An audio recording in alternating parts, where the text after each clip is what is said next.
Hello heavy purse இந்த வீடியோல பாத்தீங்கன்னா தலைவன் தலைவி மூவியோட ரிவ்யூ தான் பார்க்க போறோம். இந்த படம் லாஸ்ட் ஃப்ரைடே தியேட்டர்ல ரிலீஸ் ஆன ஒரு தமிழ் படம். சோ இந்த படத்துல வந்து பாத்தீங்கன்னா விஜய் சேதுபதி, நித்யா மேனன் இவங்க எல்லாம் மெயின் லீட் பண்ணிருக்காங்க. சந்தோஷ் நாராயணன் இந்த படத்துக்கு மியூசிக் பண்ணிருக்காரு. டைரக்டர் பாண்டிராஜ் இந்த படத்தை டைரக்ட் பண்ணிருக்காரு. சோ இது ஒரு ஃபேமிலி டிராமா ஜானர்ல எடுக்கப்பட்ட ஒரு படம். சோ படத்தோட கதை என்னன்றது வந்து பாத்தீங்கன்னா விஜய் சேதுபதி ஒரு பரோட்டா கடை வச்சிருக்காரு.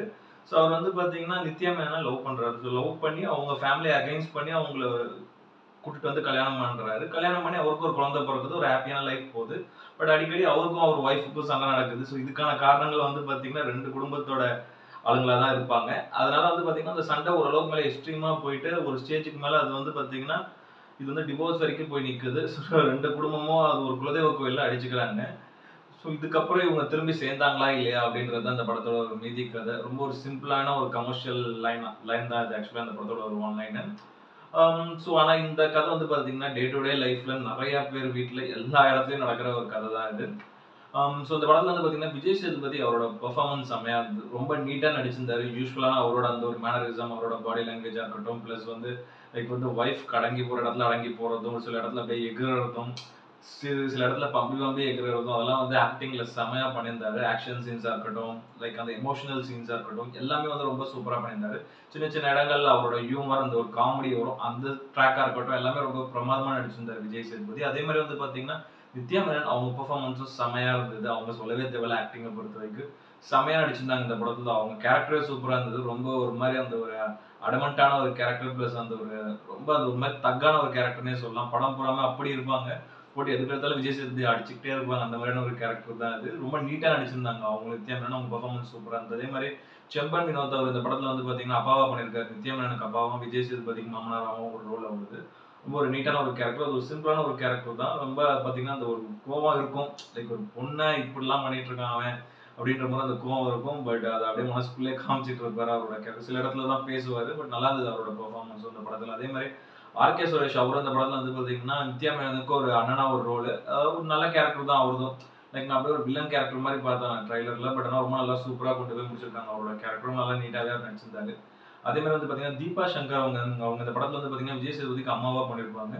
சரியான ஒரு கேரக்டர். ஏன்னா எப்பயும் ஒரு பையனை பெற்ற அம்மா எப்படி வந்து பையனுக்கு சப்போர்ட் பண்ணி வர மருமகளை பிடிச்சி ரொம்ப கலாய்க்கிறதும், பிளஸ் ரொம்ப ஒரு மாதிரி கடுப்பேற்றுறதும், அந்த மாதிரியான ஒரு கேரக்டர் தான். ரொம்ப நல்லா சூப்பராகவே நடிச்சிருந்தாங்க. அவங்களோட பாடி லாங்குவேஜ், அவங்களோட ஹியூமர் சென்ஸ், அது எல்லாமே இந்த படத்துல சூப்பரா ஒர்க் அவுட் ஆயிருக்கு. ரொம்ப நல்லா நீட்டாவே நடிச்சிருந்தாங்க. அது மாதிரி ரோஷினி ஹரிப்பிரியன் அவங்களும் இந்த படத்துல வந்து பாத்தீங்கன்னா விஜய் சேதுபதி தங்கச்சியா ஒரு ரோல் ஒன்று பண்ணியிருக்காங்க. இந்த இந்த நாத்தனார் குடும்பம்லாம் கேள்விப்பட்டிருப்பீங்க. இந்த படத்துல செம ஃபன்னா இருக்கும். ஒரு சில சீன்லாம் ரொம்ப நல்லா சூப்பராகவே பண்ணியிருந்தாங்க அவங்க பெர்ஃபார்மன்ஸும். அதே மாதிரி யோகி பாபு இந்த படத்துல சின்ன ரோல் தான் வராரு. ஒரு காமெடியன் ரோல் தான். ஒரு சில இடங்கள்ல அவரோட காமெடி ஒர்க் அவுட் ஆயிருக்கு. ரொம்ப சின்ன சின்ன ஒன் லைனர் இதெல்லாம் வந்து ஒரு 3-4 சீன் தான் அவருக்கு இந்த படத்திலேயே இருக்கு. அந்த காமெடி சீன்ஸ் ரொம்ப நல்லா நீட்டாவே பண்ணியிருந்தாரு. அதே மாதிரி சரவணன் அவர் இந்த படத்துல வந்து பாத்தீங்கன்னா விஜய் சேதுபதிக்கு அப்பாவா பண்ணியிருக்காரு. ஒரு சின்ன ஒரு கேரக்டர் தான். ஒரு கேரக்டர் ரோல் தான்.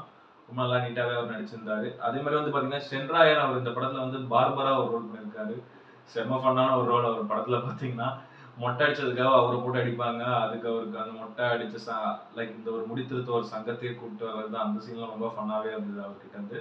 அதே மாதிரி வந்து பாத்தீங்கன்னா காளி வெங்கட் அவர் இந்த படத்துல ஒரு ரோல் ஒன்று பண்ணிருக்காரு. சித்தப்பா ரோல். செம ஃபன்னான ஒரு கேரக்டர் அவருக்குமே. அதே மாதிரி மைனா அவங்க இந்த படத்துல வந்து காளி வெங்கட்டுக்கு ஒய்ஃபா பண்ணியிருக்காங்க, மைனா நந்தினி. ஸோ அவங்க பெர்ஃபார்மன்ஸுமே செம ஃபன்னா இருந்தது படம் பூரா வந்து பாத்தீங்கன்னா. ஸோ இவங்க கூட ஒரு 2 பசங்க நடிச்சிருக்காங்க. அவங்க ஆக்சுவலா வந்து பாத்தீங்கன்னா இந்த பர்த்டே செலிப்ரேட் பண்றதுக்காக குலதெய்வ கோயில் வந்து கும்பிட்டுட்டு போலான்னு வருவாங்க. அவங்க பெர்ஃபார்மன்ஸ் நல்லா இருக்கும். பசங்க அந்த 2 பசங்க பண்றது. அதே மாதிரி வந்து பாத்தீங்கன்னா இந்த வினோத் சாகர் அவர் இந்த படத்துல வந்து பாத்தீங்கன்னா விஜய் சேதுபதிக்கு மச்சானா பண்ணியிருக்காரு ஒரு ரோல். ஒரு நல்ல ஒரு ஒரு மாதிரி ஒரு நெகட்டிவ் கேரக்டர் மாதிரி தான் இருக்கும். அவரோட கேரக்டர் தான் அந்த படத்துல ஆக்சுவலா வந்து பாத்தீங்கன்னா நம்ம எதிர்பார்க்காம ரொம்ப நல்லா நீட்டா நடிச்சிருந்தாரு அவர். அது மாதிரி மியூசிக்கை பொறுத்த வரைக்கும் சந்தோஷ் நாராயணோட மியூசிக் சாங்ஸ் எல்லாமே ரொம்ப நல்லா இருந்தது. மெயினா அதுவே இப்போ நிறைய ரீல்ஸ்ல ட்ரெண்ட் ஆயிட்டு இருக்கு. சுத்துவேனே அந்த பாட்டு அது ரொம்ப நல்லா சூப்பரா இருந்தது. பேக்ரவுண்ட் ஸ்கோரை பொறுத்த வரைக்கும் ரொம்ப நல்லா நீட்டாவே போட்டிருந்தாரு. அதே மாதிரி எம் சுகுமார் அவரோட சினிமாட்டோகிராஃபியும் அந்த படத்துக்கு ஒரு பெரிய ப்ளஸ். சுத்தி சுத்தி அந்த ஒரு குலதெய்வ கோயிலா இருக்கட்டும், பிளஸ் அந்த ஒரு வீடு, இதுல வந்து ரொம்ப நல்லா நீட்டா சினிமாட்டோகிராஃபி பண்ணியிருந்தாரு. அவரோட கேமரா ஆங்கிள்ஸ் அப்புறம் அந்த டிஏ ஒர்க் அப்புறம் அது எல்லாமே ரொம்ப பிரமாதமா இருந்தது. அதே மாதிரி பிரதீப் பி ராகவோட எடிட்டிங்கும் அந்த படத்துக்கு ஒரு பெரிய ப்ளஸ். ஒரு 2 மணி நேரம் 20 நிமிஷத்துக்குள்ள கிறிஸ்ப் பண்ணிட்டா கட் பண்ணியிருந்தாரு. படம் ஒரு மாதிரி நான் லினியரா தான் போகும். திடீர்னு வந்து பாத்தீங்கன்னா அந்த சுத்தி அந்த பிளாட்டே வந்து பாத்தீங்கன்னா மொத்த படமும் வந்து அந்த குலதெய்வ கோயிலுக்குள்ள தான் நடக்கும். அப்படியே ஃபிளாஷ்பேக் போயிட்டு போயிட்டு வரும். அது எங்கேயும் கண்டினியூட்டி மிஸ் ஆகாம ரொம்ப நல்லா நீட்டா வந்து எடிட் பண்ணியிருந்தாரு. அவரோட கட்சி எல்லாமே நல்லா இருந்தது. ஏன்னா டேரக்டர் பாண்டிராஜ் அவர் வந்து பாத்தீங்கன்னா இந்த மாதிரியான ஃபேமிலி படங்கள்லாம் வந்து ரொம்ப நல்லா நீட்டா எடுக்கக்கூடிய ஒரு டேரக்டரோட படங்கள் எல்லாமே நல்லா இருக்கும். பாண்டிராஜ் படங்கள் எல்லாமே ஃபேமிலி படங்கள் வந்து பாத்தீங்கன்னா வெரி வெரி ப்ரீவியஸாக எடுத்த படங்கள் எல்லாமே எடுத்து பார்த்தீங்கன்னா அவரோட ஃபிலிமோகிராஃபியில் அதே மாதிரி தான் இந்த படமும் வந்து பார்த்தீங்கன்னா அந்த ஒரு ஃபேமிலி அந்த உறவுகளுக்கான ஒரு இம்பார்ட்டன்ஸ் ப்ளஸ் அவங்களுக்குள்ள இருக்கிற எமோஷன்ஸ் அதெல்லாம் வந்து ரொம்ப நல்லா சூப்பராக கேப்சர் பண்ணியிருந்தார் படத்தில். மெயினாக ரைட்டிங்கை பொறுத்த வரைக்கும் ரொம்ப சூப்பராகவே இருந்தது அவரோட ரைட்டிங். படத்தில் வந்து பார்த்தீங்கன்னா comedy plus at the same time அந்த ஒரு எமோஷன் ஒரு சில இடங்களில் மோஸ்ட்டாக காமெடி கலந்த எமோஷன் வெறும் எமோஷனை மட்டும் அவர் கொடுத்துருந்தாருன்னா நம்ம கொஞ்சம் யூஸ்வலான ஒரு டெம்ப்ளேட்ல ஒரு மாதிரி டல்லாக இருக்குது அப்படின்னு சொல்லிட்டு போயிருப்போம். பட் இதில் அந்த ஒரு காமெடி ஹியூமர் ஒவ்வொரு கேரக்டருக்கும் அவர் டிசைன் பண்ண விஷயங்கள் டைலாக்காக இருக்கட்டும் எல்லாமே ரொம்ப பிரமாதமாக எழுதியிருந்தாரு. சூப்பராக இருந்தது. படத்தோட ஃபர்ஸ்ட் ஹாஃப்மே வந்து பார்த்தீங்கன்னா அவ்வளோ இன்ட்ரெஸ்டிங்காக கொண்டு போய் அந்த ஒரு இன்ட்ரோல் பிளாக்கே சூப்பராக விட்டுருப்பாரு. செகண்ட் ஹாஃபும் வந்து பார்த்தீங்கன்னா அப்படி கொஞ்சம் லைட்டாக ஸ்லோவாக போகிற மாதிரி போய் கொஞ்சம் ஒரு சில எமோஷன் சீன்ஸ் ரொம்ப அடிச்சுப்பாங்க திரும்பி சேருவாங்க. அது போக போக அது நமக்கே ஓரளவு சின்ன வெறுப்பாகிற மாதிரி இருக்கும். டுவர்ட்ஸ் அந்த கிளைமேக்ஸ் வரைக்கும் வந்து பார்த்தீங்கன்னா அந்த அதில் ஒரு ட்விஸ்ட் எல்லாம் இருக்குது. அதெல்லாம் சூப்பராக இருக்கும். Pre climax and climax twist எல்லாம் ரொம்ப நீட்டாகவே அந்த அந்த ஒரு எண்டை ஒரு நல்ல மெசேஜோட சொல்லி முடிச்சிருப்பாரு. ஒரு சிம்பிள் மெசேஜ் தான் இந்த படம். ஹஸ்பண்ட் அண்ட் ஒய்ஃப் எவ்வளோ அடிச்சுக்கிட்டாலும் அந்த ஒரு புரிதலோட திரும்பி சேர்ந்துக்கணும். அது வந்து டிவோர்ஸில் போய் முடியக்கூடாது அப்படின்ற மாதிரியான ஒரு மெசேஜ் தான் இந்த படத்தில் ஆக்சுவலாக சொல்ல வந்திருக்காரு. அதை ஒரு நீட்டாகவே சொல்லியிருக்காருன்னு சொல்லலாம் நிறைய இடங்கள்ல. செகண்ட் ஹாஃபும் சரி. பட் படம் கொஞ்சம் வந்து பார்த்தீங்கன்னா நமக்கு வந்து ரிப்பீட்டடாக அவங்க சண்டை போட்டுட்டு இருக்கிறது அது நமக்கு கொஞ்சம் வந்து ஒரு மாதிரி அந்த ஒரு சலிப்பை தட்டுற மாதிரி தான் இருக்கும். நல்லா இப்போ பார்த்தா அடிச்சுக்கிறாங்க சேர்றாங்க அப்படின்ற மாதிரி தான். பட் ஆனால் ஓரளவு நல்லா பெட்டராகவே பண்ணியிருந்தாரு. மெயினாக அந்த ரைட்டிங் தான் இந்த படத்துக்கு ஸ்ட்ராங். லைக் ஒவ்வொரு கேரக்டர்ஸுமே அந்த ஒரு ஈக்குவல் இம்பார்ட்டன்ஸ் கொடுத்து நடிக்க வச்சிருந்தாரு. அது சூப்பராக இருந்தது. ப்ளஸ் அந்த அந்த கிளைமேக்ஸ் ட்விஸ்ட் ரொம்ப ஒரு மாதிரி ஃபன்னாக தான் போய் முடிஞ்சது. கடைசியில் ரொம்ப சீரியஸாக போவோம் அப்படின்னு தான் நான் நினச்சேன். பட் அந்த ஒரு கிளைமேக்ஸ் வந்து ரொம்ப ஒரு சிம்பிளான ஒரு கிளைமேக்ஸாக போய் முடிச்சிருந்தாரு. ஸோ ஓவராலாக அந்த படம் வந்து பார்த்தீங்கன்னா ஒரு நீட்டான ஒரு ஃபேமிலி என்டர்டைனர். கண்டிப்பாக வந்து ஹஸ்பண்ட் அண்ட் ஒய்ஃப் இல்லை ஒரு கப்பலாக போய் பார்க்குறதுக்கு ஒரு யூஸ்ஃபுல்லான ஒரு படம். ப்ளஸ் ஃபேமிலியோட மெயினாக போய் பார்க்கணும் அந்த மாதிரியான ஒரு படம். ஏன்னா வந்து பார்த்தீங்கன்னா இப்போ இருக்க நம்ம டிவி சீரியலில் ஒரு குடும்பமும் இன்னொரு குடும்பமும் எப்படி சண்டை மூட்டி விட்டு அடிச்சுக்கிறாங்கன்னு நம்ம காலங்காலமாக டிவி சீரியல் பார்த்துட்டு இருக்கோம். பட் இந்த படத்தை வந்து பார்த்தீங்கன்னா ஒரு அப்கிரேட்டடான ஒரு டிவி சீரியல் வெர்ஷன் சொல்லலாம். அந்த மாதிரி வந்து ஒரு குடும்பம் எப்படி அடிச்சுக்கிறாங்க. பட் அடிச்சுக்கிறத மட்டும் தான் நமக்கு சீரியலில் காட்டுவாங்க. திடீர்னு ஒன்று சேருவாங்க கடைசியில். இது வந்து பார்த்தீங்கன்னா ஒரு படத்தில் நல்ல கலகலப்போட ஒரு நல்ல ஒரு இன்ட்ரெஸ்டிங்கான ஒரு ஸ்க்ரீன் பிளேல வந்து எப்படி அடிச்சுக்கிட்டு திரும்பி சேர்றாங்க அப்படின்ற மாதிரியான ஒரு கேரக்டர் தான். ரொம்ப நல்லா சூப்பராக வந்து படத்தோட இதை வந்து கொண்டு போயிருந்தாரு டேரக்டர். அவர் வந்து அந்த ரைட்டிங் ஒவ்வொரு சீனமாக இருக்கட்டும் சின்ன சின்ன லேக் இருந்தது இந்த படத்தில் வந்து பார்த்தீங்கன்னா டுவர்ட்ஸ் அந்த செகண்ட் ஹாஃபாக இருக்கட்டும். ஏன்னா வந்து எனக்கு ஆக்சுவலாக வந்து ஒரு மாதிரி ரிப்பீட்டடான சீன்ஸ்லாம் பார்க்குற மாதிரி தான் இருந்தது படத்தில். ஏன்னா வந்து நீங்கள் செகண்ட் ஹாஃப்லாம் வந்து பார்த்தீங்கன்னா டுவர்ட்ஸ் இந்த ஒரு சீன்ஸ் வந்து திரும்ப திரும்ப அடிச்சுப்பாங்க. திரும்பி அவங்க அம்மா வீட்டுக்கு அவங்க போயிடுவாங்க நித்யாமேனன். திரும்பி ஒரு கூப்பிட போவார். திரும்பி அவங்க அடிச்சுப்பாங்க. திரும்பி கூப்பிட்டு வருவார்.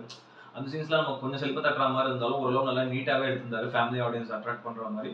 ஸோ இந்த படமே இப்போ வந்து நல்லா தான் போயிட்டு இருக்கு. தேட்டரில் நிறைய இடங்களில் பாசிட்டிவ் ரிவ்யூ வந்தது இந்த படத்துக்கு. ஸோ இந்த படத்துக்கு ஒரு ரேட்டிங் வந்து பார்த்தீங்கன்னா வந்து 10க்கு ஒரு 7 கொடுப்பேன். அந்த அளவுக்கு ஒரு ஒருத்தான ஒரு நீட்டான ஒரு வாட்ச். கண்டிப்பாக போய் தேட்டரில் போய் பாருங்க. நல்ல ஒரு பார்க்கக்கூடிய இந்த ஹாலிடேஸ்க்கு பார்க்கக்கூடிய ஒரு நீட்டான ஒரு படம் தான் இது. கண்டிப்பாக ஒரு வீக்கெண்டில் டைம் கிடைக்கும்போது பாருங்க. ஒரு நல்ல பக்கா தியேட்டர் வாட்ச் நல்ல ஃபேமிலி அண்ட் ஃப்ரெண்ட்ஸோட போய் பார்க்கக்கூடிய ஒரு படம். இதை பாருங்க, என்ஜாய் பண்ணுங்க. இந்த வீடியோ பிடிச்சிருந்ததுனா லைக் பண்ணுங்க, கமெண்ட் பண்ணுங்க, ஷேர் பண்ணுங்க. இந்த சேனல் சப்ஸ்கிரைப் பண்ணுங்க. இந்த வீடியோட லிங்க் உங்க ஃப்ரெண்ட்ஸ் எல்லாருக்கும் ஷேர் பண்ணுங்க. இன்னொரு நல்ல வீடியோவில் மீட் பண்ணலாம். ஓகே ஃப்ரெண்ட்ஸ், தேங்க்யூ, பாய்.